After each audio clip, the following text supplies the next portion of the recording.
Good afternoon, everybody. We will call to order the City of Salina Commission meeting for November 24th, 2025.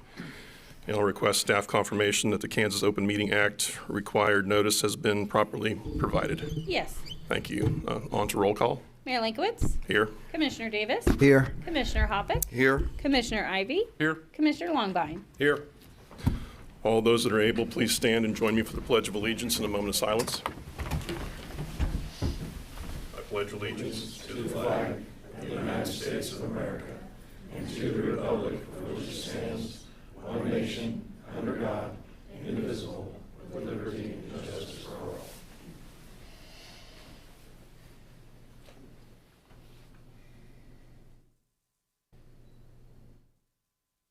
You may be seated.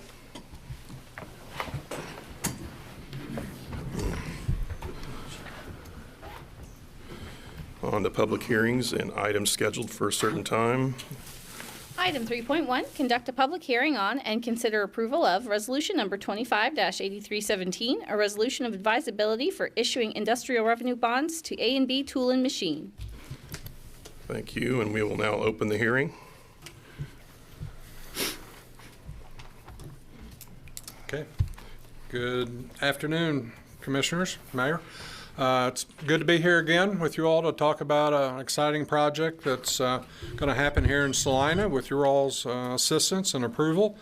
Going back to March 12th of 2024, the city submitted a grant to the Kansas Department of Transportation for assistance with funding the construction of a new street that later became McIntosh in the Liberty Addition just off of South Ohio.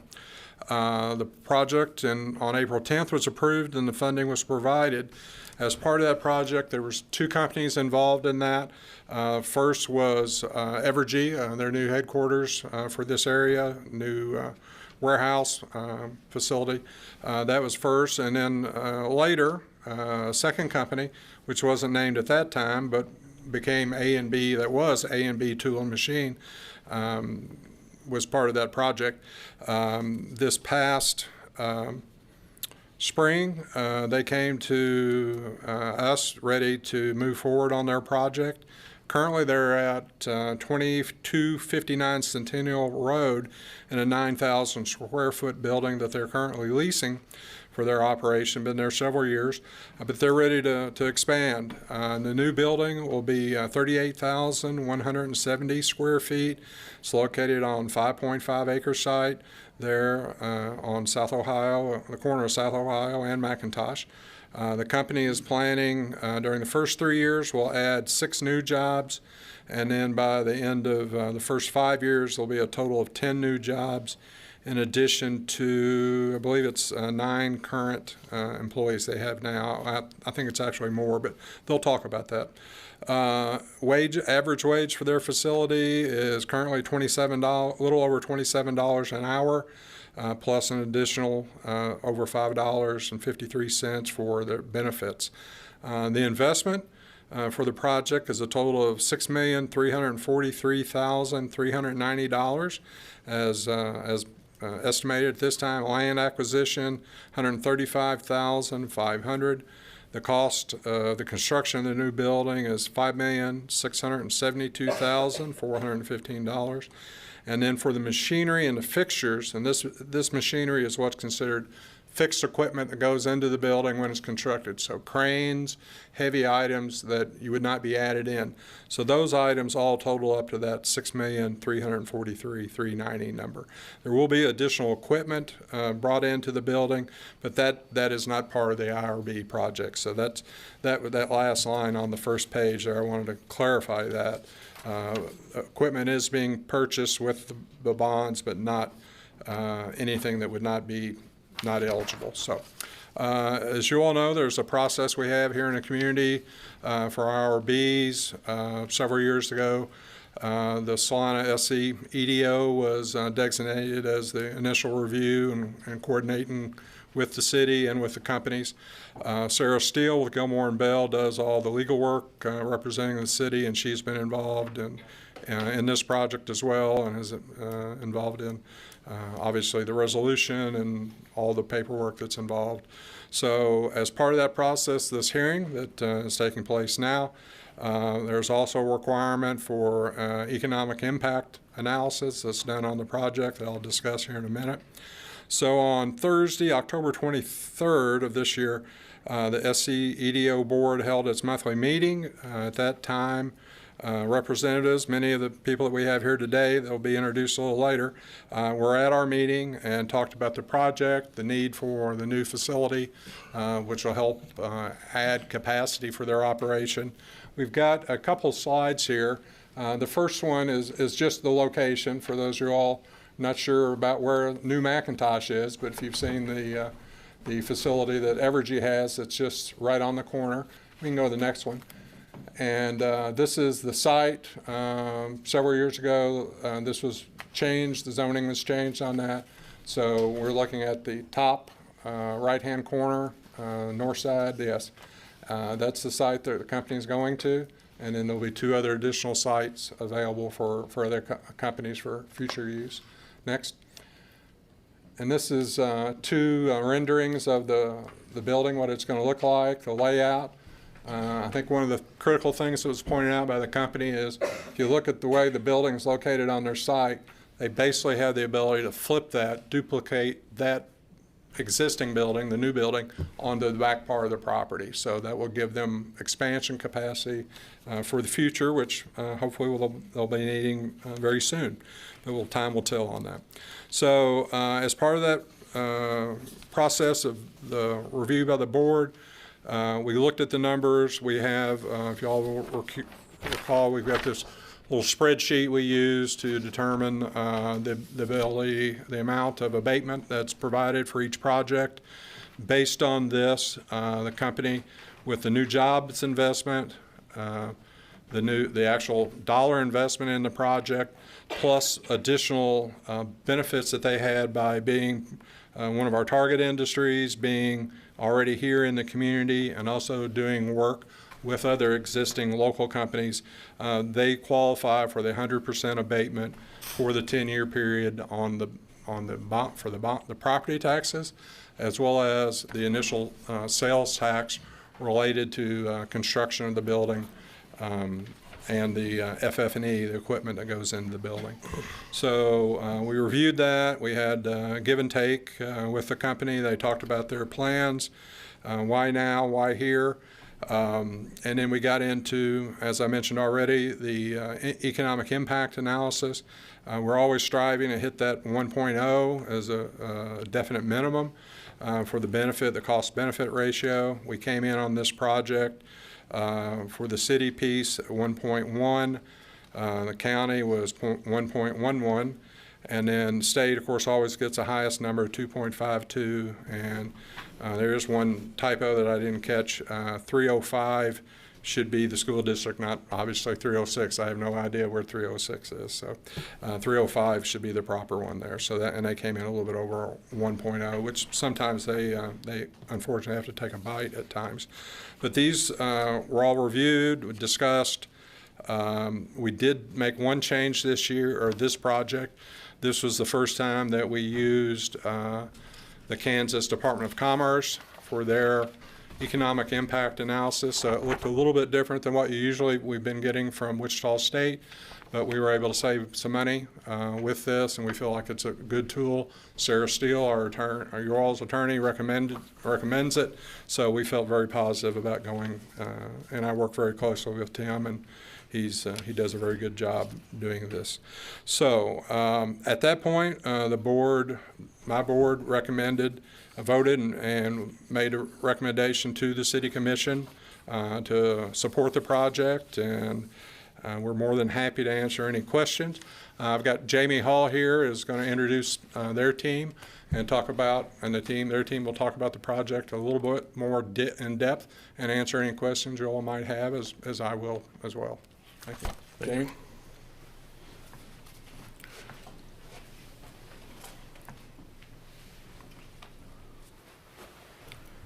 Mayor and Commissioners, good afternoon. Jamie Hall for this event, 107 South Center, Assyria, Kansas. Appreciate you all listening to us this afternoon. This has been a project that has been in fruition since the company was purchased by Hank Coomer, the president, and son Gwen 5 or 6 years ago. As soon as they moved into the current facility, they were out of space. They have expanded their operations. This company is a very high level, hands-on, very precision machinists, and their business is expanding. They are gaining new market share in a lot of businesses locally as well as throughout the nation. And it became very apparent that this was going to have to get built. And when we did do the application for McIntosh Street, we included them as part of that to qualify for the street. So we're here today to ask for the revenue bonds.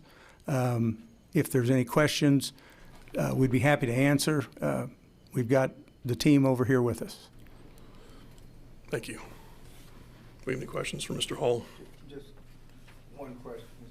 I'm sorry, one question. I noticed there were only 5 or 6 projected new jobs in the next coming years, but 10 spin-off jobs. What types of jobs would those spin-off jobs be? Let me have Hank come up here and address those specifically. Okay. I had one for you, Mr. Hall. Yes, sir. You probably know it. I know the history of the shop. What's the A stand for? The B is for Bright Belt. Know The that. A is for, oh, man. It's Ardent. Fred's wife, Ardent. Oh, Fred's wife. Oh, Ardith. Yeah. Yeah. Okay. Okay. That's right. I was trying to think of that all weekend. Well, you did better than I did. Thank I've you known for Fred and helping me Ardith remember. forever, so.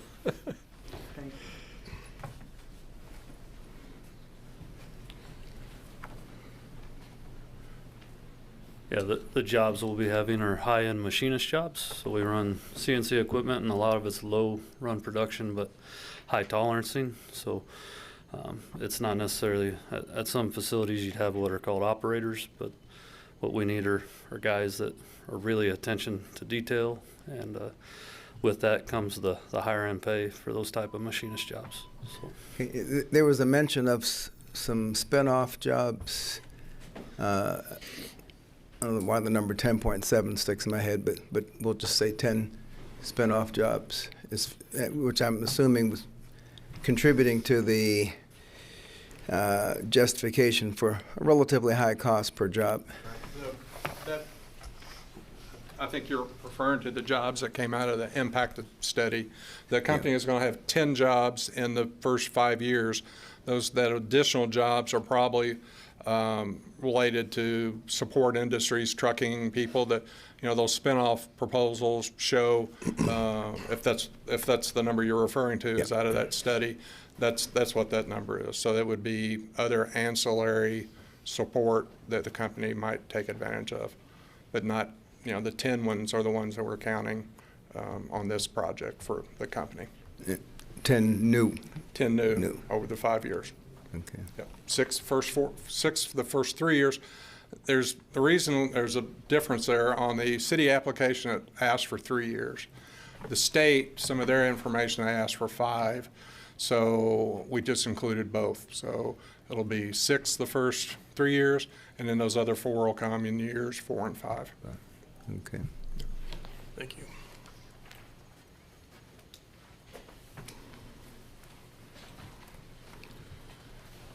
Do we have any more questions? Anything else? One question, and not unique to this application.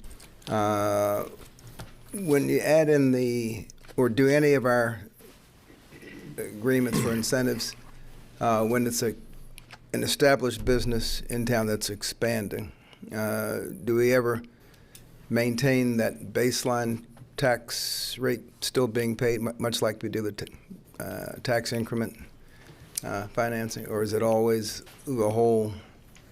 So you have a business that is paying property tax now, which then doesn't pay any for so many years.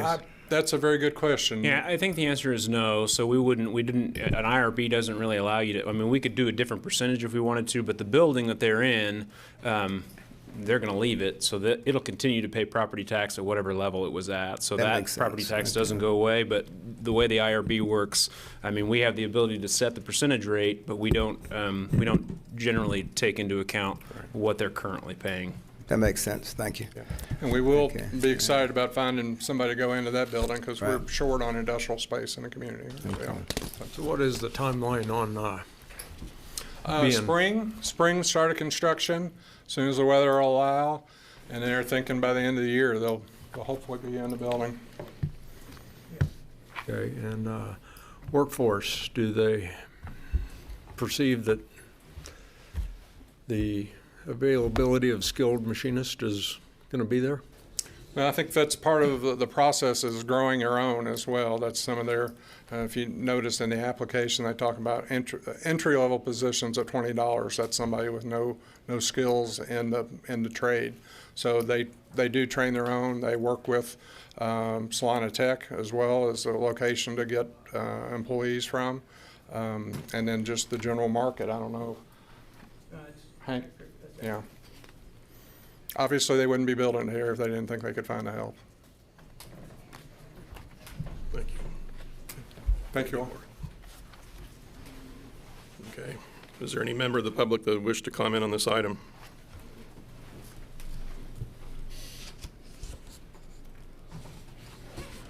All right. I'll close the hearing and bring it back to the commission. Mr. Mayor, I move to approve Resolution 25-8317, supporting the issuance of IRBs for A&B Tool and Machine Incorporated. Second. We have a motion and a second for approval of Resolution 25-8317, supporting issuance of IRBs for A&B Tool and Machine Incorporated. Those in favor say aye. Aye. Opposed, same sign. Passes 5-0. On to consent agenda. Item 4.1, consider approval of the minutes of the November 10th, 2025 regular meeting. Thank you. I'm assuming Commissioner's not going to want that pulled from the consent agenda, so I'll just take a motion. Move to approve the consent agenda as read. Second. We have a motion and a second for approval of consent agenda as read. Those in favor say aye. Aye. Opposed, same sign. Passes 5-0. On to administration 5.1. Item 5.1, consider resolution number 25-8318, adopting the 2026 through 2030 capital improvement plan. Ms. Pack. Good afternoon, Mayor and Commissioners. Debbie Pack, Director of Finance. As part of the city's Salina's long-range financial and strategic planning, staff has evaluated and prioritized capital purchases and projects in the 2026 through 2030 capital improvement program. Cash projects that are being proposed for 2026 include downtown wayfinding signs, Brookwood Trail pedestrian bridge, the 9th Street and Ohio updated traffic signal interconnect system, the design and construction of the culvert at Northwood and Fairdale, and the comprehensive planning and zoning code update for a total of $1,210,000. The 2026 debt finance proposed projects include design of the Ohio and Schilling Roundabout, East Magnolia Bridge and road improvements, the North Ohio overpass painting, the BIFRA runway repairs and construction of the new landfill cells, and and airport water mains totaling $9,400,000. Proposed projects for 2027 and through 2030 will be reevaluated each year and adjusted as recommended by staff. Using cash from various sources of under the 2026 sub-CIP, staff has provided recommendations for $743,500 for repairs and maintenance to buildings and facilities, $790,000 for park maintenance, $5,787,000 in street maintenance, $2 million in system enhancements for the utility systems, and $4,813,211 in vehicle and equipment purchase and replacements. In addition to this, which what should have been included as well, is $203,383 for Kenwood Cove maintenance. This is actually the first step of approving the 2026 projects and purchases. This allows staff to prepare specifications and put bids out for these projects and purchases. If any of these projects require debt financing or exceed the city manager's spending authority of $50,000, those purchases will be brought back to the city commission for further approval. Options for city commission and today's action would be to approve resolution number 258318, adopting the 2026 to 2030 capital improvement program. You could approve the resolution with amendments. You could postpone consideration of the resolution, giving staff direction regarding additional information you would like, or you could vote to deny the resolution and provide staff direction on how we should do our capital spending for 2026. I would stand for questions if you might have any. Thank you. Do we have any questions for Ms. Pack? I do have one. If there's a item on here that it's the Ohio Shilling roundabout design. I have some issues with pedestrian, possibly traffic there. Does that come back to us before we agree to go ahead and spend the money for designing that? Or should we remove that from Yeah, this? what we would do is do an RFP for a design firm, and so we could take into account any concerns that we have at the time, and probably we'll do a traffic study and determine whether the roundabout's the right solution. I mean, we think as staff, the engineers have said they feel like that's probably the right solution there, but we'll probably do a little bit more investigation on that as well. But certainly, yeah, it'll have an opportunity when we do a design contract to come back to the city commission. I'd like to have some discussion on that, just for the fact of potential foot traffic because of the two housing areas, the foot traffic going to perhaps Coronado School. So I'd like to have that discussion before we get too far into that. We certainly can do that. Okay, thank you. Yeah, that part of the project is the design, and it's estimated to be $300,000, so that would for sure come back to city commission. Any more questions? Oh, just to clarify, we would have input on our concerns before it goes out for design, or? The bid would come back for the design company before they would actually do the design. So I assume at that time, Public Works we know of your concerns, would bring those back to you. I think Ron's back there. He's listening to this conversation, so, yeah. All right. Thank you. Any other? Okay. Any member of the public wish to comment on this item? I will bring it back to the commission. Mayor Linkowitz, I move that the City Commission approve resolution number 25-8318, adopting the 2026-2030 capital improvement plan. Second. We have a motion and a second for approval of resolution number 25-8318, adopting the 2026 through 2030 capital improvements plan. Those in favor say aye. Aye. Opposed, same sign. Passes 5-0. On to 5.2. Item 5.2, consider approval of resolution number 25-8321, adopting a Vision Zero policy for the city. Good afternoon, Mayor and Commissioners. Ron Marsh, Director of Public Works. Vision Zero is a strategy to achieve the policy goal of eliminating all traffic fatalities and serious injuries while increasing safe, healthy, and equitable mobility for all. This is part of the final steps of our Safe Streets for All project that's been ongoing for a while now.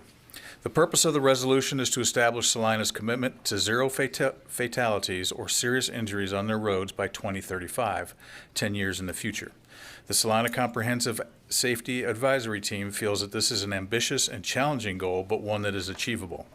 To accomplish the goal, the resolution establishes a Vision Zero committee that is responsible for working with the community to develop an action plan for achieving the goals of Vision Zero through a variety of strategies, prioritizing speed reduction and roadway infrastructure in areas that overlap with high crash corridors.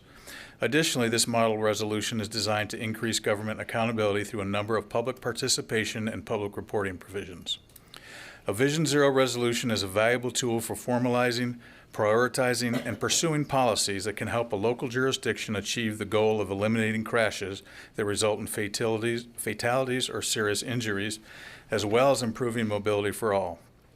This resolution provides a clear framework and process for Salina to develop a comprehensive and actionable plan to achieve their Vision Zero goals through a combination of strategies that prioritize improvements to create safer speeds and safer roads that improve safety culture and collaboration in areas with high crash rates.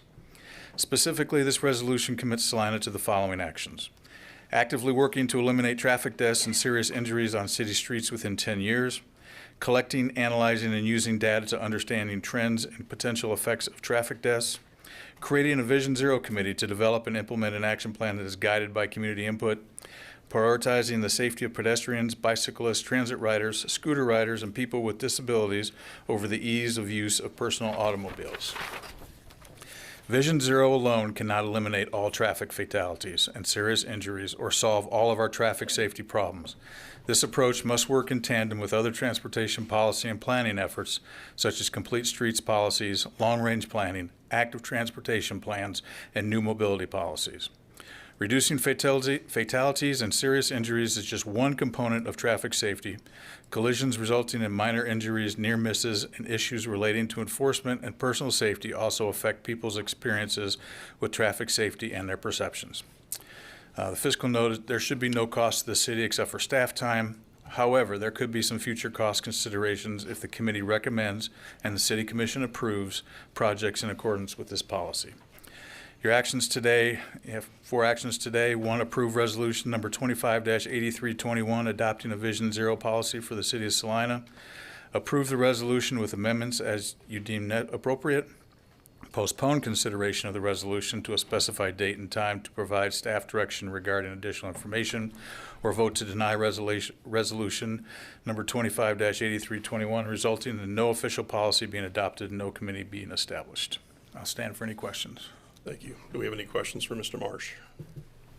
One, actually, it's maybe not ironic, but fortuitous from my memory that this follows 5.1.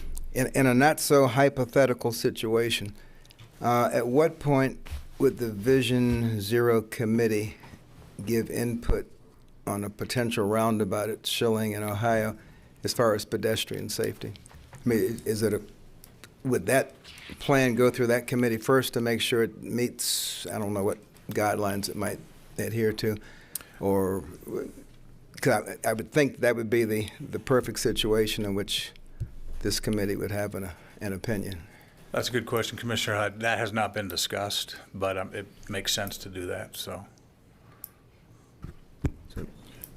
Yeah, I think the intent behind the committee is that as we do the capital improvement planning, I mean, you know, we have strategic planning sessions with the city commission. You guys put things on the plan, the city staff recommend things, and as we go through those processes and we look at a project that is getting ready for design, we would have the committee take a look at those and make recommendations about, you know, safety. So I think, yes, the answer is we would have this committee review that because that's a project that's on the list that's coming up in the next year, so they would take a look at it. And what will be the makeup of that committee? I know they talk about transportation planners, engineers, policymakers, but then on another spot it talked about public reporting and public participation. So do we have any idea how that vision committee is actually going to be set up? Commissioner, in the appendix, it talks about the city manager or his designee, a public works representative, a planning representative, and then members of the community, but also first responder. So we've had a number of people reach out to us about this committee already, so. Okay, because I'd like to get a good cross-section of the Absolutely. community, so, okay. And you may have been referring to the last group of community stakeholders, which Yes. that, nice term, but specifically vague as far as who makes that selection, or Yeah. is it? the same Yeah. process by which we appoint We people to citizen anticipate, board? so this won't be a city board. This isn't a new board that the commission appoints. So I think for community input type people, we'll be looking at like OCCK representatives or just folks that are part of the transportation system that will have some feedback. We have a bike committee, so we may take people from the bike committee and put them on. So really, yeah, just trying to find a good cross-section of individuals that have different backgrounds that can provide feedback. Thank you. Do we have any more questions? Thank you. Is there a member of the public that wishes to comment on this item? Tony Johnson, Salina, Kansas. Very aggressive initiative to try to achieve, but hope you do. But I hope one of the first things we do is get rid of uncontrolled intersections in this town. I know where I live, just a couple months ago, we had a rollover airbag deployment on a 30-mile-an-hour residential street. I know when I moved here, I was blown away a city of this size has uncontrolled intersections, even in residential areas, because I know coming from where I was from, if I approach an intersection and don't see a yield or a stop sign, I'm assuming I got the right of way. Now, those that have grown up here know better, but hell, I grew up in a little town of 12,000, and I can't think of one that we ever had in my little town, you know. But anyway, I hope that's on the agenda. Thanks for your comment. Anyone else?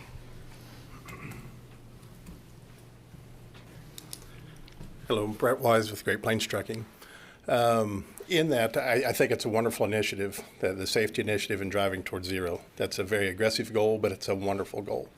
But when I hear the stakeholders involved, the commercial truck industry was not involved, okay? And so as we travel many cities, we run into environments where there was not great consideration to how do you get the commercial truck traffic in and out of building locations. And so when I go downtown, which I love our downtown, but I see the commercial trucks that are having to deliver down there, and it's tough. I can see it'd be a tough job for them, what they have to go through. So I totally appreciate what you're doing, and I would love to see commercial truck traffic involved in your committees. Thank you. Is there anyone else? With that, I will bring it back to the commission. May I remove to approve Resolution 25-8321, adopting a Vision Zero policy for the city of Salina. We have a motion and a second for approval of a resolution number 25-8321, adopting a Vision Zero policy for the city of Salina. Those in favor say aye. Aye. Opposed, same sign. Passes 5-0. And on to 5.3. Item 5.3, consider awarding the contract for project number 24030, West Magnolia Road Phase 1, to Prairie Land Works Incorporated of McPherson, Kansas, in an amount not to exceed $3,971,895.90. Thank you. Mayor, Commissioners, Jim Kowach, Deputy Director of Public Works and the City Engineer. We're here before you this evening to talk about awarding the construction contract for West Magnolia Road from I-135 just past Virginia Drive. We've recently had bids on the project, had 3 bidders. The low bidder was Prairie Land Works Incorporated of McPherson, with a low bid of $3,782,758. That bid, as well as the other 2 bids, which were quite a bit higher than that, were quite a bit higher than the engineer's estimate. This project has been in the works for quite a while and actually fell behind after our last city engineer left and had to pick up the pieces and continue with our consultant. But this project is extremely important because of the housing development that's going on concurrently at Virginia Drive. Salina Destination has all those high-density houses going in there. It's also a commercial area with a hotel and Menards retail center. The project is about just a little under a half-mile long. It will widen the roadway to a 3-lane section, add sidewalk on one side from the interstate down to Virginia Drive, but then we'll have hike and bike path on the south side and a sidewalk on the north side. One of the things that makes this project extremely expensive is the big ditch and the drainage along that narrow roadway now. As you recall, that was a county road section that the city inherited. We want to improve that roadway on out to Centennial Drive with the connection with the Airport Authority and the K-State campus and the many businesses that are out there. So we do have phase 2 and 3 under design. We just got that under design earlier this year, but this is the phase 1 project. Completed it early this year, the design, and then we've been in the process of relocating utilities and buying right-of-way, and we just secured the right-of-way for this project. The project was substantially higher than the original scoping estimate as well as the engineer's estimate, and upon reviewing the bid, the project, because there is going to be a significant amount of traffic, requires several phases of construction. There's no alternative for a detour or to close the roadway, simply to build it. That we have to accommodate all the apartments and houses that are already there, as well as the commercial traffic. So whether this was a roundabout or an intersection, it would have had a significant number of phases. The project limits, we failed to put those in the packet, but do extend from the ramps on the west side of 135 just to about 1,000 feet west of Virginia Drive. The scope is a single lane roundabout with turning movements in all 4 directions. Upon reviewing the bids, we feel like the bids were competitive.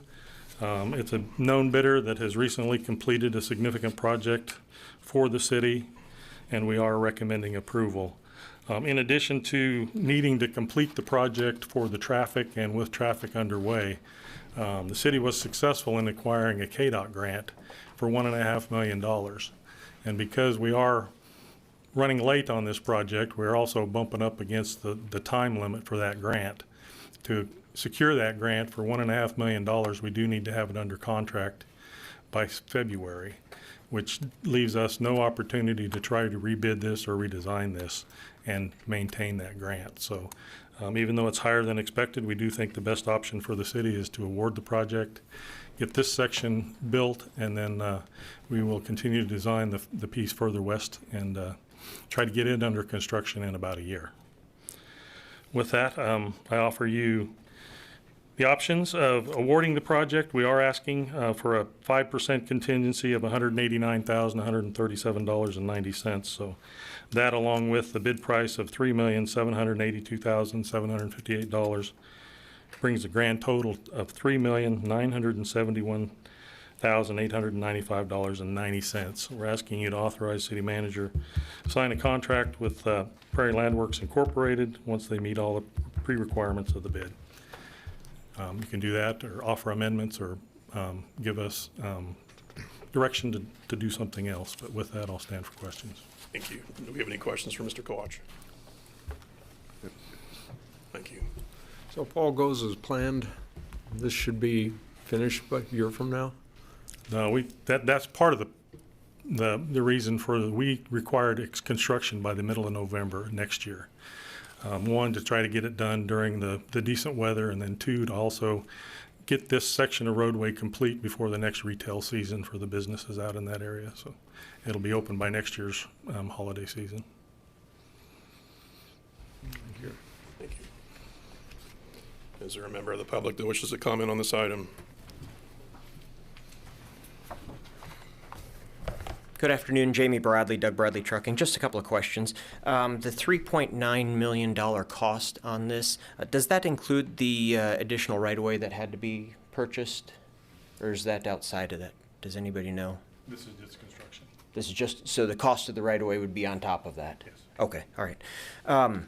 The high-density housing, as I understood from the notes, was a big driver behind this. I don't know the totals. Is the high-density housing in that area going to be similar to what we've seen in other areas of Salina, off of Ohio, or the other off of Magnolia?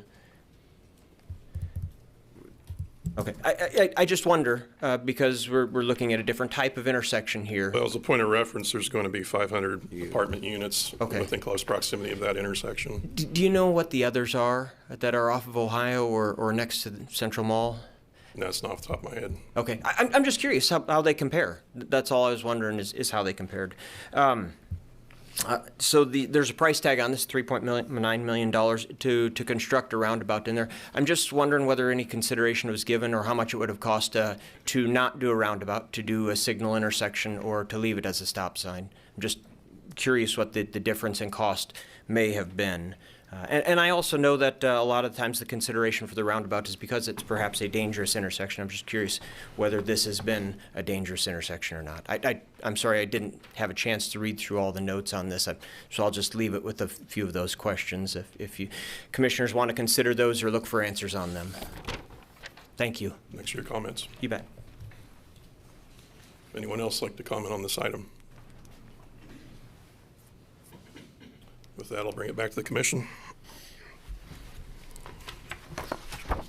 Just, I guess, to partially answer one of those questions, the intersection had been considered, as I recollect, the backup onto the interstate Yeah, ramp. we actually didn't think a traffic signal would work in this location because of the stacking.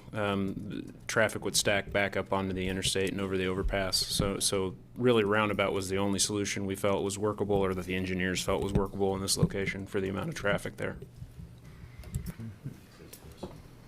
And even though this may not be considered a dangerous intersection at this point, we're adding significant housing back there. So right now you have the Menards and the hotel, so the amount of traffic is going to increase significantly. If I remember right, at some point this is also going to tie into the aeroplane. That's correct. That you could also get traffic come in off of that. So that's part of the reason for this, is being proactive for the amount of growth out there. So.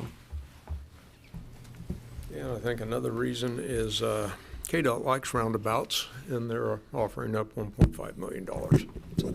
Yeah, they certainly do. And just a side note, we did have several public meetings with this process. The engineer did host some open houses where we did invite the public in to talk and talk through that, and all the property owners in the area. So this is something that we did go through a process. We did have public input from people in the area, and it was available and open to anybody in the public to go to.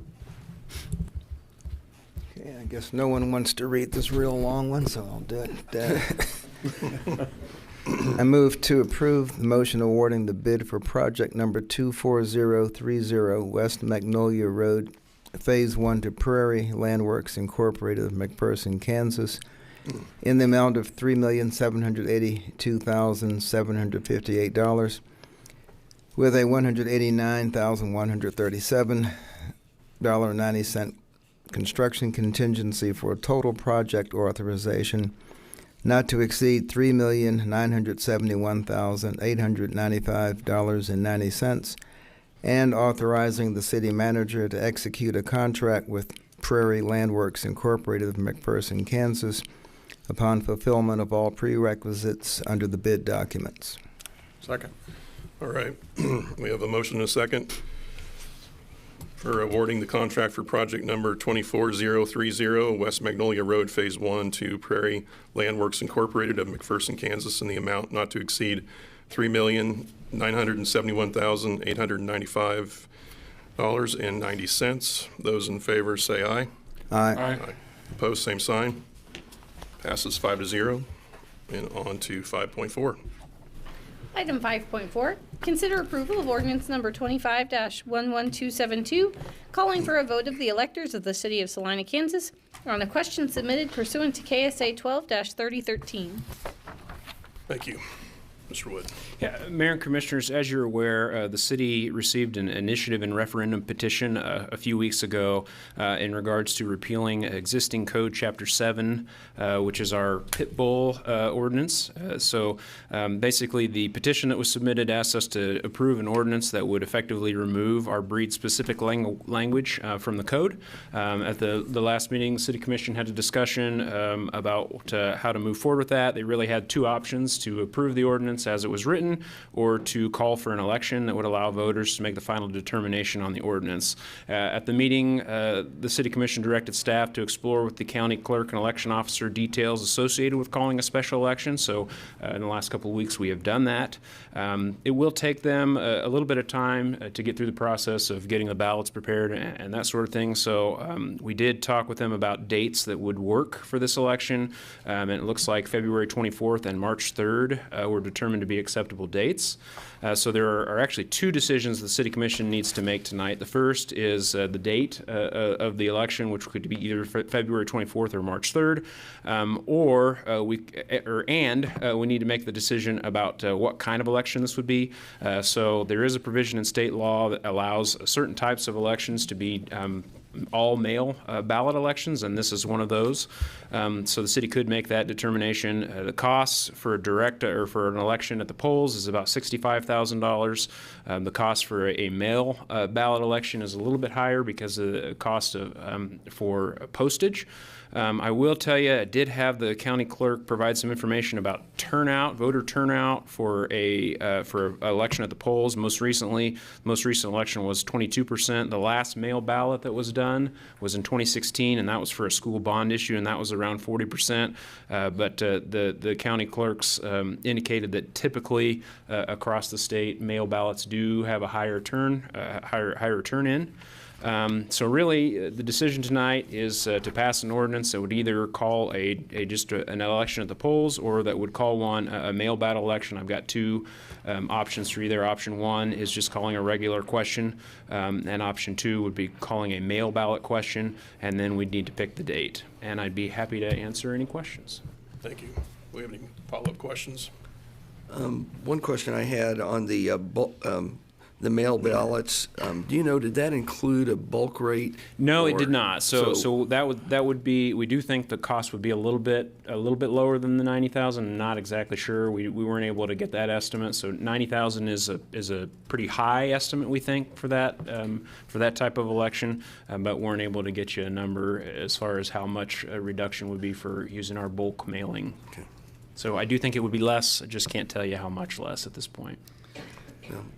Looking at my fellow commissioners, I kind of like the mail ballot. This is a issue that will affect the entire community, and I think the higher turnout we can get, the more beneficial it would be to get the entire community's input. So I would be for the mail ballot myself. I think it would be easier on citizens, assuming weather might be cold in February.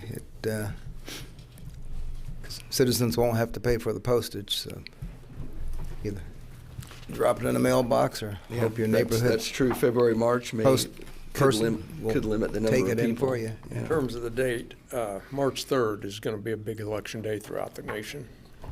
So I would recommend that date versus February. Is that near any of the school districts' spring break? I don't imagine Easter would ever come that early, but. And the rules on a mail ballot, do you know, do they have to be mailed so many days in advance, and do they have to be postmarked by a certain day to? Yes, there is some time requirements. I don't exactly know those all off the top of my head, but it's similar to you also have some requirements in terms of when you have to be registered to vote. So there is a date timeline. We can set those. We can set out that timeline and make sure that people are aware when they have to be registered, when the ballot would have to be turned in. But they could certainly turn them in on that day, and they could drop them. There's a drop-off option. I mean, you can drop them off at a box out in front of the building here, or you could put them in the mail. So there are some options where you can go right up to Election Day for those mail-in ballots. But yeah, certainly if you choose mail, we'll put out a timeline and make sure that everybody's aware of how that all will work. But I'll have to do some work with the county clerk's office to outline all of that. Because we don't do elections. That's what the county clerk does, the sure. election officer. So yeah, I'm just curious if you knew. So the mailing expense would be the cost to mail it out to everybody, and then you only get charged for the ones that get mailed back in. Then. Mm-hmm. Okay. And that's the same whether it's regular mail or the bulk mail permit. That's correct. Okay.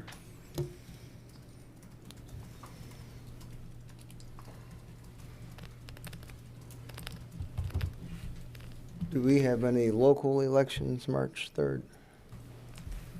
No. There's big primaries throughout the country, though.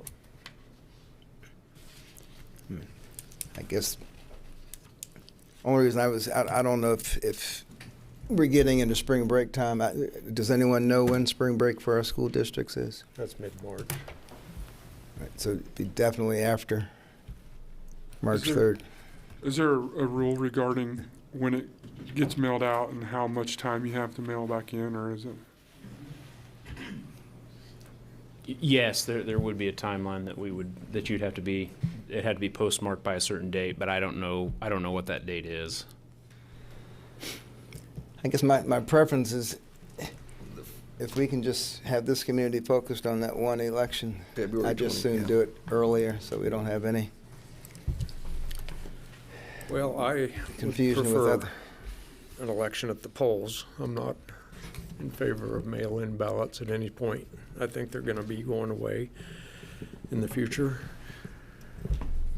Spring break is not until the week of the 15th, so we've got a couple of weeks. So you should be good there. Thank you.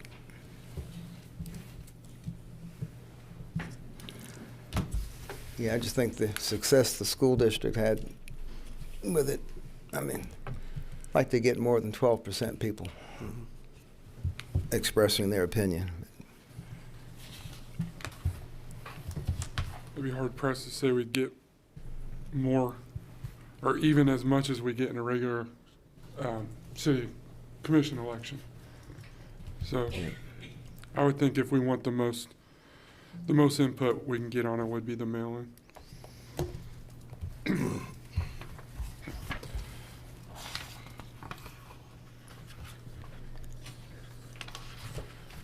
Is there a day that we're leaning towards? I'd go ahead and go with February 24th. I'm not going to do it. We have plenty of time to get everything applied, so. Yeah, and if we just mail in, the weather won't be as relevant of an issue. And I'm inclined to go with mail in as well, just in this particular situation, because I think the most number of citizens will be able to sound off on the issue. Guess we can take public comment, and then one of us can make a motion. We'll see if it flies. Sounds good to me. Is there a citizen that'd like to comment on this item?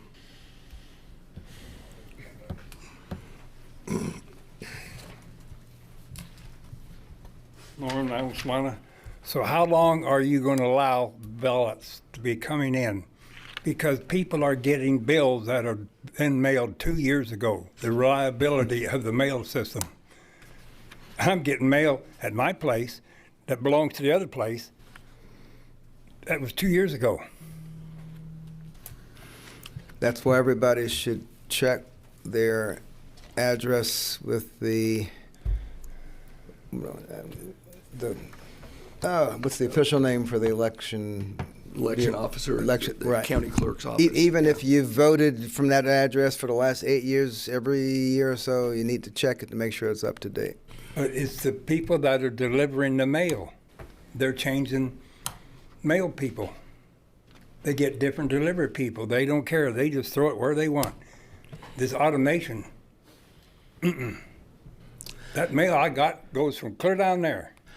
I would assume, and I don't know this, but if a person did not receive a ballot by a certain time, there's a provision whereby they can notify the election office. Yeah, I think that would be the case, but I don't know that off the top of my head. Mm-hmm. Thank you.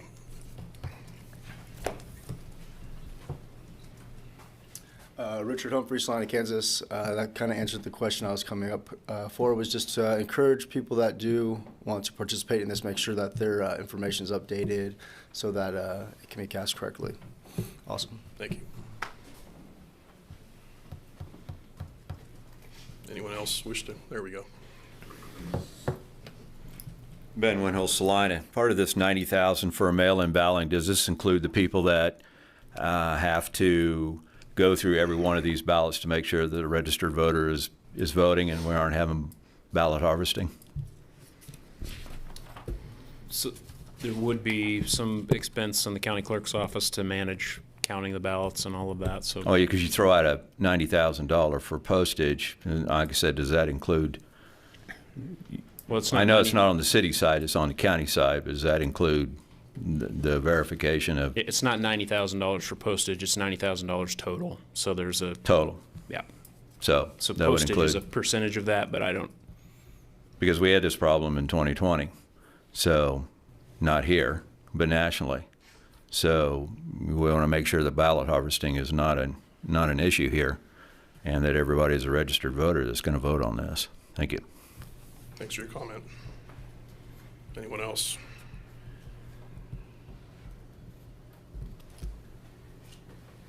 Bring it back to the commission. Mayor Linkwitz, I move that we approve ordinance number 25-11272, calling for a mail ballot question submitted election for a vote of the electors of the city of Salina, Kansas on a question submitted pursuant to KSA 12-3013 to take place February 24th, 2026. Second. All right, we have a motion and a second to adopt ordinance number 25-11272, calling a regular question of submitted election for mail-in on February 26th of 2026 for the city of Salina, Kansas. February 24th. February 24th. I'm sorry. Did I say 26th? Yeah. My mistake, strike that. 24th. And Mayor, if I may. Yeah, go ahead. I believe when you restated the motion, you referred to a regular question submitted election, and we do want to make that distinction that it is a mail ballot. It'd be number 2. Yeah. Okay, I'll just start from the beginning. So we have a motion and a second to adopt ordinance number 25-11272, calling a mail ballot question submitted election for vote of the electors of the city of Salina, Kansas on February 24th, 2026. And regarding the questions submitted pursuant to KSA 12-3013. All in favor, say aye. Aye. Aye. This is a roll call. Oh, you're right, it is an ordinance, it's not a resolution. Roll call vote, please. Commissioner Davis? Aye. Commissioner Hoppick? Aye. Commissioner Ivy? Aye. Commissioner Longvine? Nay. Mayor Linkowitz? Aye.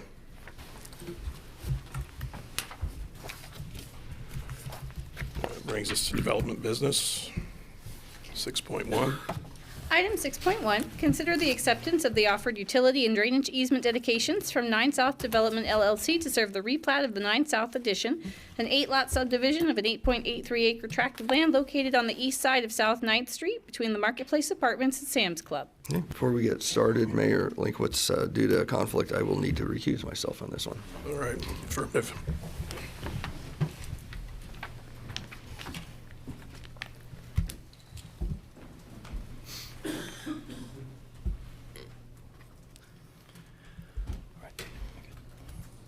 Good afternoon, Mayor and Commissioners. I'm Dustin Michelson with Community and Development Services. This item is to consider acceptance of easements and dedications for the revised replat of 9 South Addition. This is an 8-lot subdivision of an 8.83-acre tract of land located on the east side of South 9th Street between Marketplace Apartments and Sam's Club. The City Commission previously accepted the dedications for this replat on January 27, 2025. And since that meeting, the developers have further refined the site design, identifying some necessary adjustments to the final plat drawing to better accommodate access, circulation, and future signage prior to recording. So staff has determined that these revisions are consistent with the final plat approved by the Planning Commission on December 17th, 2024, and do not require further review by that body. While the Planning Commission focuses on compliance with the subdivision and zoning regulations, the acceptance of easements is the responsibility of the City Commission, and because these adjustments relate solely to those dedications, they fall within your purview and require your acceptance before the plat can be recorded. So essentially, some of the changes to the easements were significant enough that it needed to come back here before you today. The revised drawing that's up on the screen kind of hard to see some of the details, but I'll go through these. First, regarding access adjustments for reserves A and B, these are common access drive aisles serving the internal lots. They've been shifted or extended approximately 4.5 feet further into the lots to meet some depth requirements for driveways and access aisles. And Reserve A also shifted a few feet to the south to correctly align with the existing curb cuts along Marketplace. Second, regarding the utility easements, a new 10-foot wide utility easement was added along the north side of Reserve A, and this creates a full 20-foot wide corridor to access the existing water line that's in that location. And this revised version also restores some utility easements that were from the original 2018 plat that had been dropped off of the previous drawing. So those are back in place now. Third, regarding circulation, 2 new access easements were added. One is a 24-foot wide north-south easement that connects the reserves that are used for access off of the street. So it essentially has a full loop or U-shaped kind of loop around through the development. And additionally, there was a 15-foot wide access easement that goes across Lot 3 to access the drainage pond. Finally, regarding signage, there's a new reserve on the plat called Reserve C that's a 15-foot by 5-foot wide reserve that was added for future shared signage needs. And that is straddles the line between Lot 4 and Lot 6. And staff has reviewed these revisions and determined that they are consistent with the intent of the final plat approved by the Planning Commission. So in the staff report, we've identified the following actions. You could concur with the Planning Commission's actions and accept the offered dedications and authorize the mayor to sign the plat, or you could decline to accept the offered dedications and return the plat to the Planning Commission stating your reasons for doing so. With that, I'd be happy to answer any questions you might have, and we do also have the applicant's engineer here if you have any specific questions. Thank you.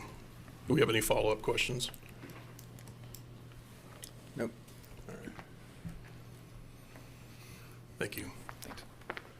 Is there a member of the public that would like to comment on this item? I'll bring it back to the commission. Mayor, I move we concur with the action of the Planning Commission and accept the offered street right-of-way easement and restricted access dedications and authorize the mayor to sign the plat of the replat of the South 9 South Addition on behalf of the city. Second. We have a motion and a second to concur with the Planning Commission and accept the offered utility and drainage easement dedications from 9 South Development LLC to serve the replat of the 9 South Addition on 8-lot subdivision of 8.83 acre tract of land located at the east side of the South 9th Street between Marketplace Apartments and Sam's Club. Those in favor say aye. Aye. Aye. All opposed, same sign. 4-0. And on to 6.2.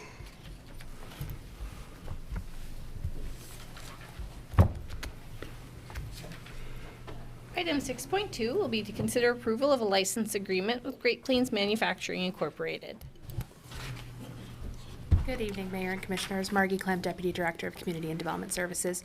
Today before you, I have the consider approval of a motion authorizing the mayor to execute a license agreement with Great Plains Manufacturing Incorporated to allow the installation of a fiber optic cable in the East North Street right-of-way. From time to time, the public interest is served by allowing private use of existing right-of-way, as long as the private use neither interferes nor compromises safety in the public use. A license agreement is the way that we do that. The Great Plains Manufacturing Campus is located on the north side of East North Street, east of Ohio Street. Their trucking facility is just to the east at 1935 East North Street. Occasionally, Great Plains Manufacturing has used license agreements to cross right-of-ways with their private service lines and fiber optic cables to provide campus interconnectivity. So today, Great Plains Manufacturing has filed an application requesting approval of a license agreement to authorize the placement of an underground fiber optic line that would connect their corporate campus to their trucking facility to the east. The private line would start at 1525 East North Street, immediately cross the street to the south side, be installed on the south side of the street in the public right-of-way, and then would cross again over to 1935 East North Street to their trucking facility. As a general rule, only public and franchise utilities are placed in the right-of-way. The license agreement is the way that we would add private lines into the public right-of-way. The license agreement that was attached in the packet has been developed to authorize the property owner to install what will be a privately owned and maintained underground fiber optic line within the public right-of-way. This license agreement requires the owner of the private line to acknowledge that there are certain risks and liabilities associated with the installation of private improvements in the public right-of-way. The agreement outlines the responsibilities of the owners of the private fiber optic line and their successors for maintenance of the line, as well as not holding the city or franchise utilities harmless should the private fiber optic line be found to be in conflict with the public right-of-way. So staff has contacted other public and franchise utilities. They did not have any objections specifically to this application. They did have concerns that there would be a private line in the public right-of-way, but specifically did not have any objections for this use. They did ask that Great Plains call one call for any locates before they would do installation. Great Plains manufacturing use of the right-of-way would be subordinate to the use for public uses with water and sewer, as well as franchise like Evergy, Kansas Gas, and AT&T utilities. The cost of installation of the fiber optic line would be paid by Great Plains Manufacturing. No fiscal impact to the city. And Great Plains Manufacturing will have maintenance responsibility for the entire length of the line connecting the properties. So today we have three options for you. Number one, City Commission could approve a motion authorizing the mayor to execute a license agreement with Great Plains Manufacturing Incorporated, authorizing the private fiber optic line to be placed in the East North Street right-of-way with or without any conditions that you see to want to add. The City Commission could postpone consideration of this action, or the City Commission could decline to approve the proposed agreement. We do have a representative of Great Plains here in the audience if you have any questions for them, and or if you have any questions for me. Thank you. Do we have any follow-up questions from Ms. Clem? Well, may be an obvious answer, but the reason for crossing the street to run the line is that's where the other utilities are already located, as opposed to keeping it on the same side of the street. And that Great Plains does not own all of the property all the way across on that east side, so crossing over into the public way onto that side, on the south side. Okay. Any more questions? And I think we've used license agreements multiple times for things like this in the past, so this is not unusual. Yes, and specifically a couple of times for Great Plains in this area too. Thank you. Is there a member of citizens that would like to comment on this item? Jamie Hall, Great Plains Manufacturing, 1525 East North Street. The reason that this line takes the way it does, I think we have 4 other license agreements in place right now. This one takes an odd path because of the way North Street is constructed, and after talking with the fiber contractors, going to the south side of the road to go east to then come back to the north is, in their opinion, the best and most expeditious way to get the line there without getting into other utilities that are on the north side of the road. There's a substantial high-pressure gas line that is not very deep, that we have had opportunities to find in the past, and we would like to do everything we can to avoid that with this going forward. Thank you.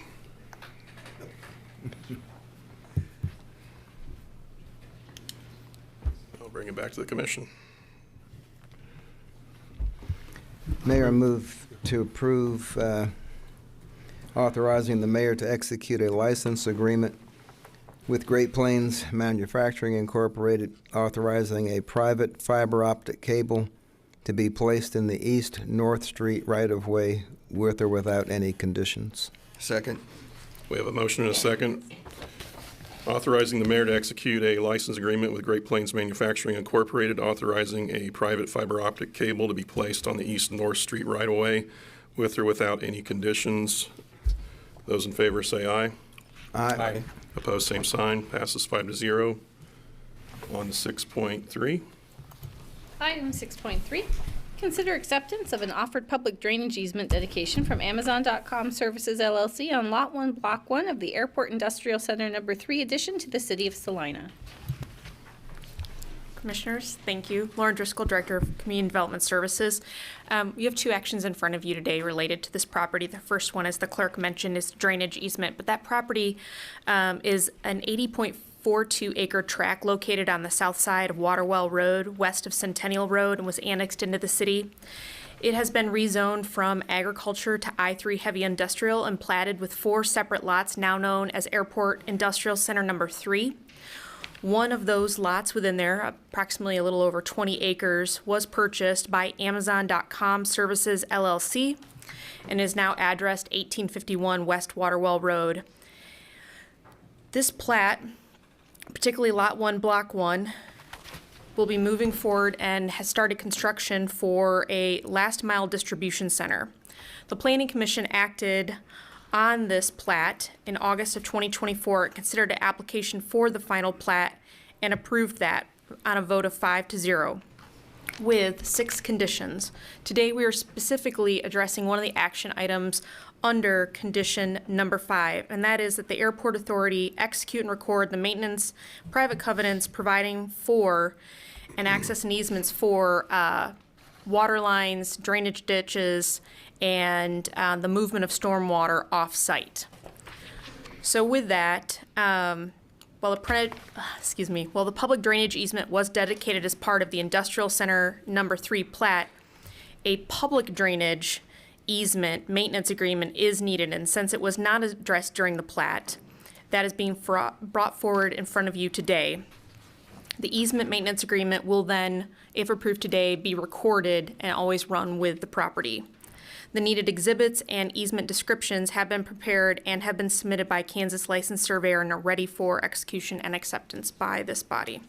There is no fiscal impact to the city, and staff would recommend of the options you can take today, the City Commission accept the offered public drainage easement dedication on behalf of the city.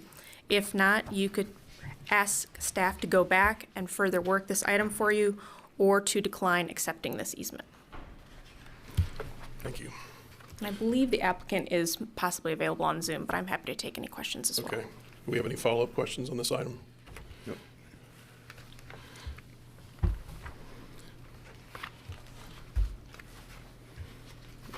I think we're good. Thank you very much.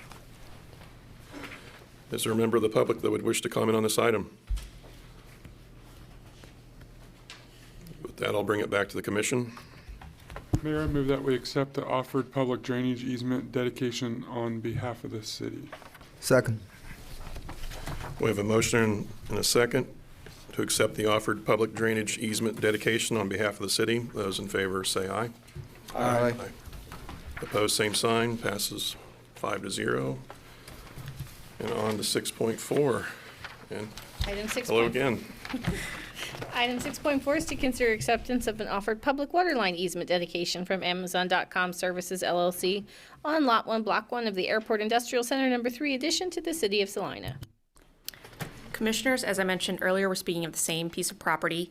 In order to provide domestic water service and fire protection to the facility, Amazon has designed and constructed a public water line extension that extends south from the existing public water line on Waterwell Road and runs through the property and connects to a north-south public water line on the west boundary of the property.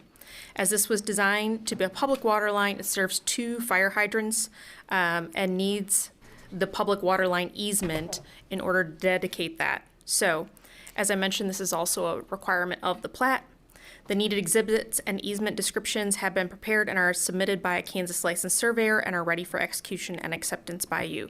There is no fiscal impact by this decision, and staff recommends option 1 to accept the offered public utility easement and authorize the mayor to sign the easement document accepting the easement dedication on behalf of the city. Thank you. Thanks. Do we have any follow-up questions for Ms. Driscoll? I guess I got, maybe it's more for Mr. Robinson, but is the facility up and operational now? It's at a TCO because it can't have these things until, it can't have a CO until these things are sorted. So they have a temporary certificate of occupancy. Okay. But they're pretty done. So these are some of the last pieces. Thank you. Nice. there's no more questions, I'll ask the citizens if they have any comment on this item.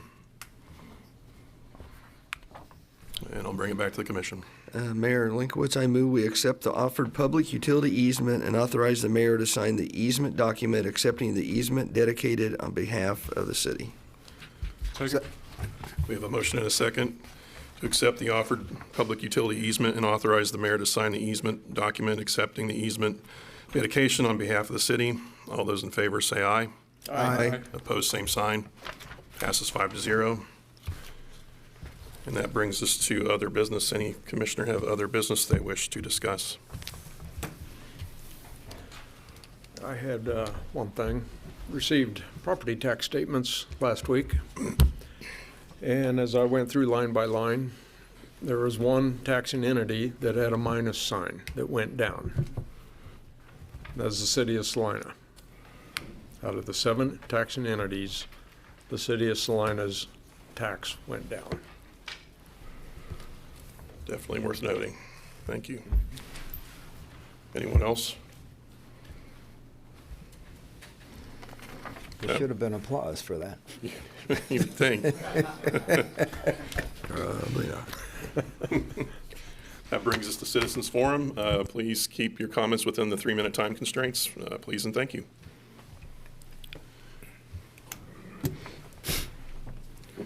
Tony Johnson, Salina.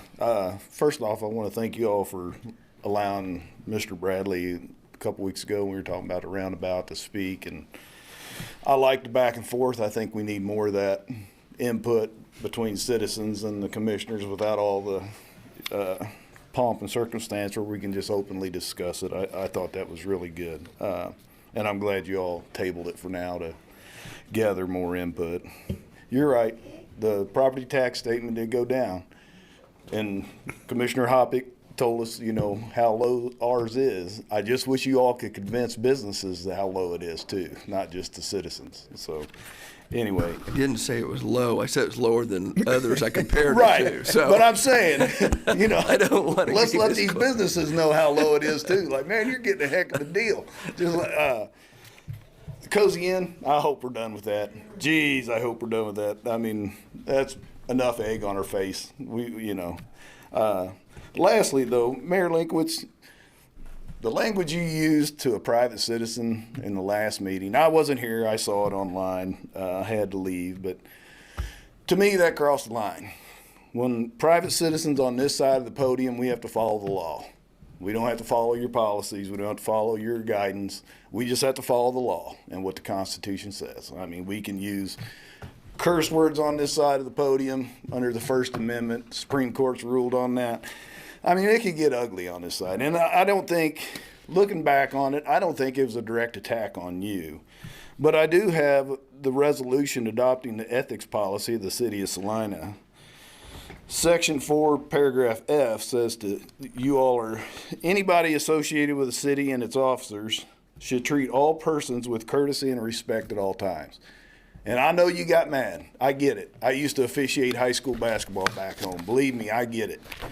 But, I mean, that to me, that was just over the top. And you all, it was back this summer, you all were all too happy to casually mention a commissioner that got censured.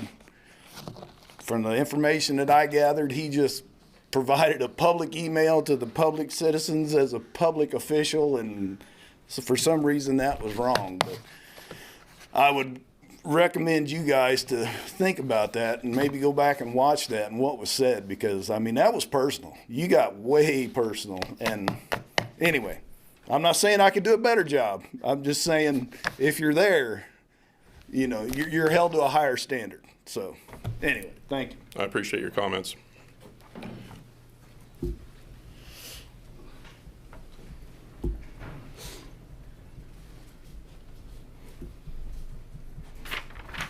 Lauren Mantle, Salina.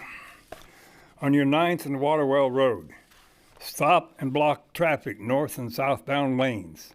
Allow east and west traffic to proceed. Law enforcement can do this. I have seen this done in another state.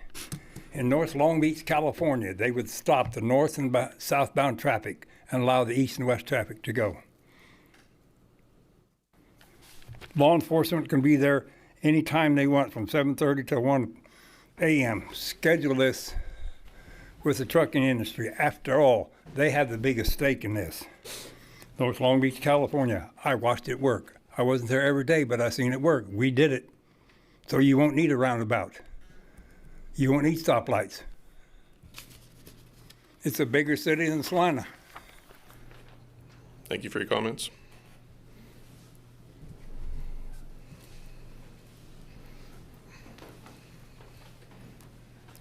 Mr. Windholz, I think I owe you some extra time, so if you want it, you're more than welcome to it.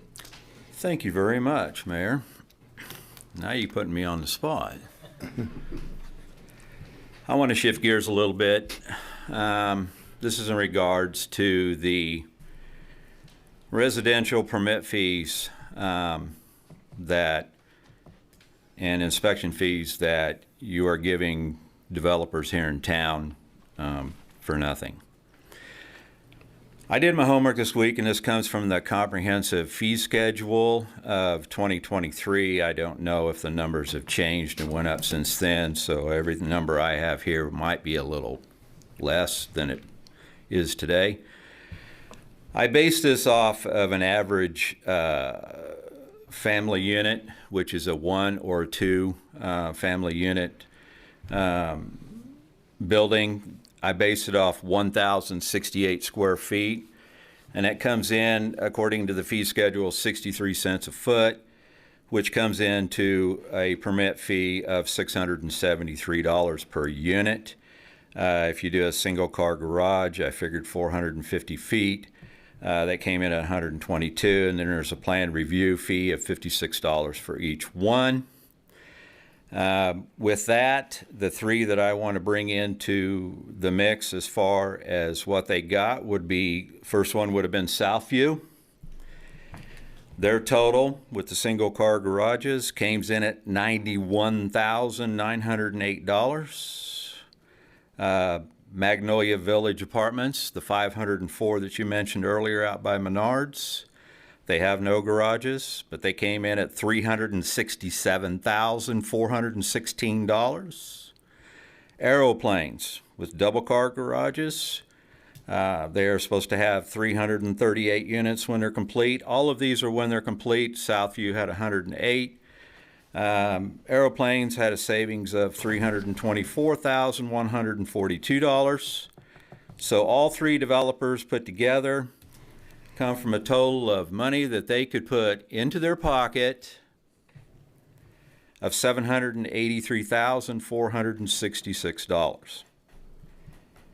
Money not going back into the coffer, money going in their pocket. I'm just going to leave that out there. Now on to the next one, since I'm getting more time. The Ark Church. This weekend, I don't know if you saw their Facebook page and the drone footage of what it went out there at the old airport with giving away 2 weeks worth of groceries to people. There were 840 packages that were put out there. If you saw the drone footage on Facebook, it would blow your mind of the cars that were lined up and just how overwhelming it was of a task for the volunteers for handing this stuff out. With that being said, Commissioner Hoppick talks about numbers when it comes to people not leaving Salina, that it's not true because of high taxes. Well, that picture alone would tell you that you're not looking at the whole story. That if there are that many cars out there wanting to get 2 weeks worth of groceries, that people in this community are struggling, being renters, being homeowners, being whatever. And you can compare your numbers to the different things, to the different counties and everybody else, but I don't know what the particulars are out there for people who live from paycheck to paycheck in this community, but I would go on the side of error to saying that it's probably above 60%. And with that, you guys up there live in a bubble to where you think everything is good, that you can get 34 million in reserve and it's no big deal when it's a big deal to us. Yeah, we had a minus 0.864 on the city side. That was nothing. That was nothing. It was all ate up from everybody else. There are things that could be done to get the taxes down and not have that much in reserve. That's all I got, except for, if you notice my t-shirt, I had it made specially for dedication to our wonderful mayor for the holiday season. Thank you. Thank you for your comments. Anyone else?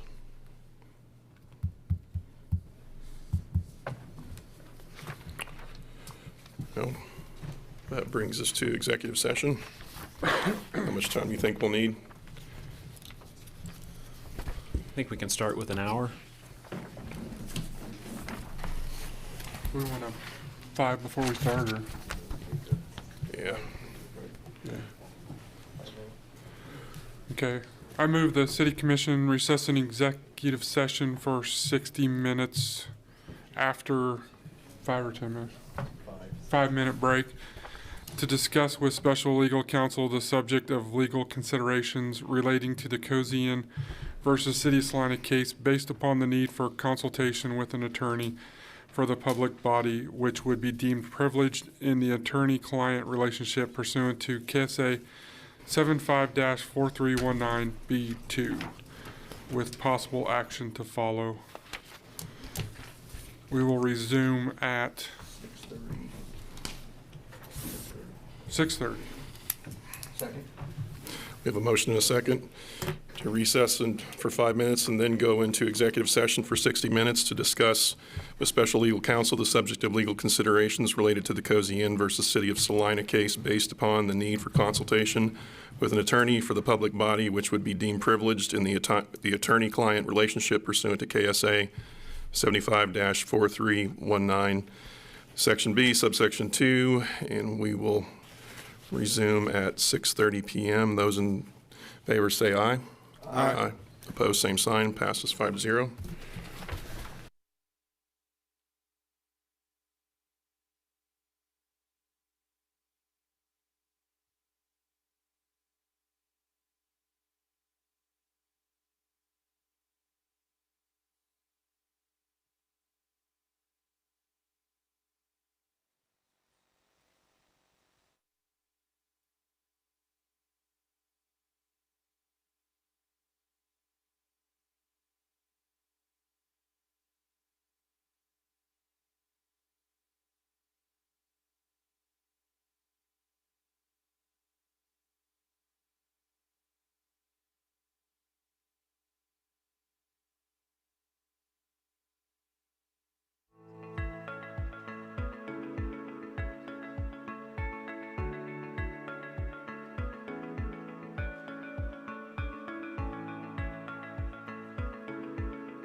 good to reconvene?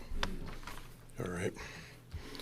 So we're going to ask for 30 more minutes. Yep, I move that the city commission recess an executive session for 30 minutes to discuss with special legal counsel the subject of legal considerations relating to the Cozy Inn versus City of Salina case, based upon the need for consultation with an attorney for the public body, which would be deemed privileged in the attorney-client relationship pursuant to KSA 754319B2. We will resume at 7:03. 7:03. All right, we have a motion and a second to recess into executive session for 30 minutes to discuss the special legal counsel, the subject of legal considerations related to the Cozy Inn versus City of Salina, based upon the need for a consultation with an attorney for public body, which would be deemed privileged in the attorney-client relationship pursuant to KSA 75-4319B, subsection 2, and we will reconvene at 7:03. Those in favor, say aye. Aye. All right.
No, thank you.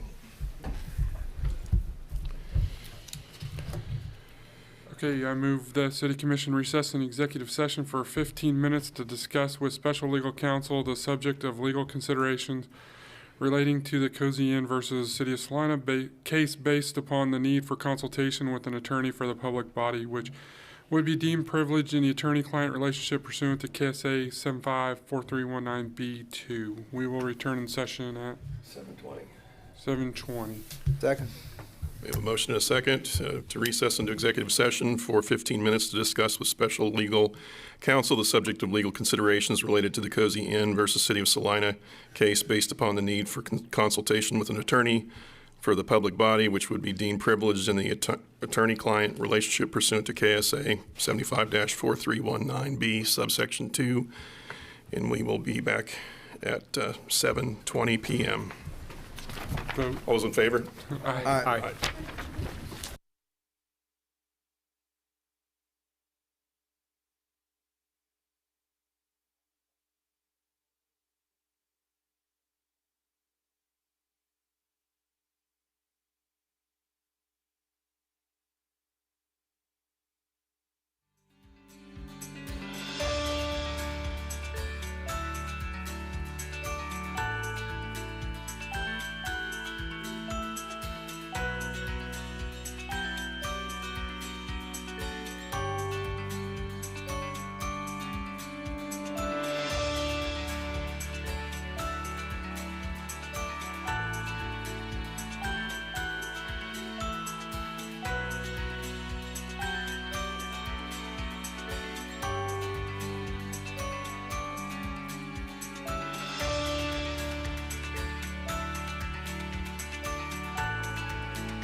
looks like we're back.